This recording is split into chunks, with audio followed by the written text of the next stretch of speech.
5 infos foot par semaine, des dessins et des vidéos, c'est tous les lundis ou presque. T'as reconnu, c'est l'actu foot et ça commence maintenant.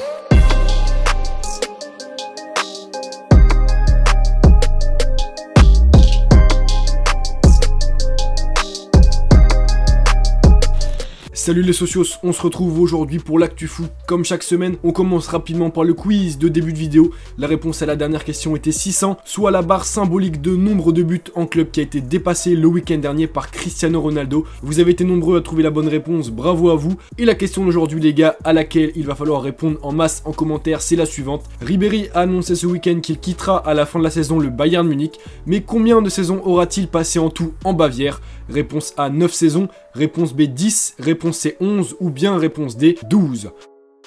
Bref, on commence avec une info qui a fait transpirer pas mal de fans de football cette semaine, c'est l'arrêt cardiaque qu'a subi en début de semaine Iker Casillas. En effet, mercredi, au cours de l'entraînement, le gardien espagnol a été victime d'un infarctus. Il a donc été conduit d'urgence à l'hôpital et a subi une opération qui a permis, selon le club de Porto, de, je cite, résoudre son problème cardiaque et de rendre son état stable. Après une telle frayeur et surtout à l'âge de 38 ans, Iker Casillas pourrait ainsi décider à la suite de cet événement de prendre sa retraite sportive. On va suivre ça de près, ça sera un gros coup dur pour le football parce que c'est vraiment une légende. Mais du coup, tout le monde du football a rendu un hommage à San Iker tout au long de la semaine, notamment les joueurs de Porto samedi au cours de leur match et ceux de Madrid dimanche. Bref, une belle image pour le football. Info suivante, c'est l'annonce faite vendredi des différents sélectionnés, des différents joueurs et joueuses nominés pour remporter les différents trophées UNFP de la saison.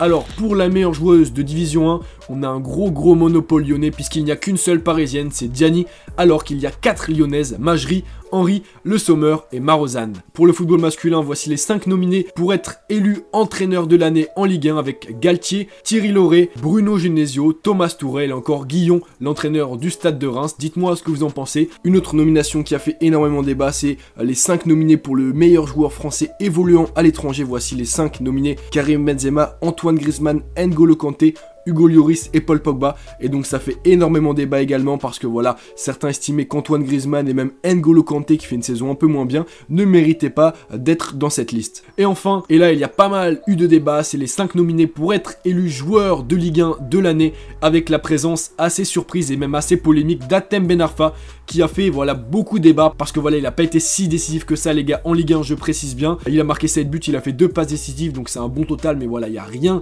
d'incroyable, il y a rien qui justifie vraiment qu'il soit dans les 5 derniers pour être nommé joueur de Ligue 1. Donc dites-moi les gars ce que vous pensez de sa présence en commentaire et dites-moi également vos pronostics pour les différents trophées. On continue avec les suites, mais pas encore la fin de l'après-finale de Coupe de France et le geste violent qu'avait eu Neymar à l'encontre d'un spectateur dans le stade. En effet, Neymar donc avait frappé ou en tout cas fait un geste assez violent envers un supporter et ce dernier, choqué, a finalement décidé cette semaine de ne pas porter plainte contre le Brésilien qu'il souhaite, je cite, rencontrer pour qu'il puisse s'expliquer, se dire les choses, s'excuser et se quitter sur une bonne poignée de main. En revanche, le supporter a bel et bien décidé de porter plainte contre un consultant de Canal+, Pierre Ménès, qui a eu des propos selon le supporter, des propos diffamatoires et insultants, donc là également affaire à suivre. Bref, si Neymar n'aura pas d'ennui avec la justice française, il devra en avoir avec la LFP qui a ouvert une procédure de discipline cette semaine afin de statuer sur une possible sanction pour le joueur, comme elle l'a déjà fait cette semaine également pour son coéquipier Kylian Mbappé, qui s'est vu sanctionné de 3 matchs de suspension ferme pour son geste assez violent sur Da Silva en finale. Bref, tout ça pour dire que les Parisiens s'en sortent pour le moment plutôt pas mal au vu des événements, mais il va falloir suivre de près les sanctions possibles contre Neymar. On passe aux infos transferts de la semaine et j'en ai sélectionné 3. Les 2 premières concernent le Paris Saint-Germain.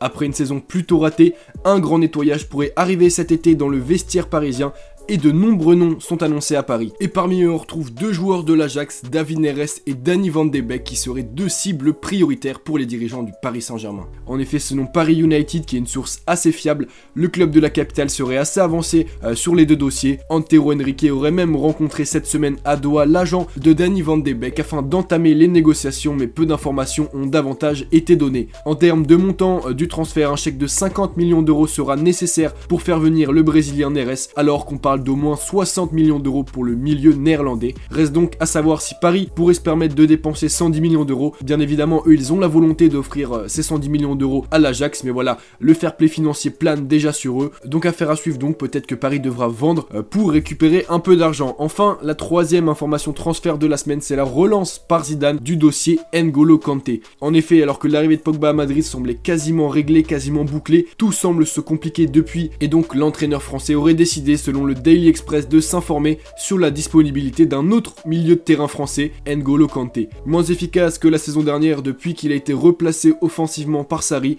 N'Golo Kanté serait donc dans le viseur du Real Madrid, mais selon le tabloïd anglais, les Blues demanderaient une somme astronomique à 9 chiffres pour N'Golo Kanté, de quoi très largement refroidir les volontés meringuées. Personnellement, je pense pas que cela va se concrétiser, je pense pas que Kanté ira à Madrid, d'autant que Chelsea va être interdit de recrutement cet été, et voilà, ils ont pas forcément besoin de vendre Kanté. En revanche, ça pourrait être une tactique entre guillemets pour Madrid, une manière de mettre la pression sur Manchester afin de faire baisser un peu le prix de Paul Pogba et donc pouvoir le recruter plus facilement, mais là encore, affaire à suivre. Enfin, on termine avec le traditionnel point championnat.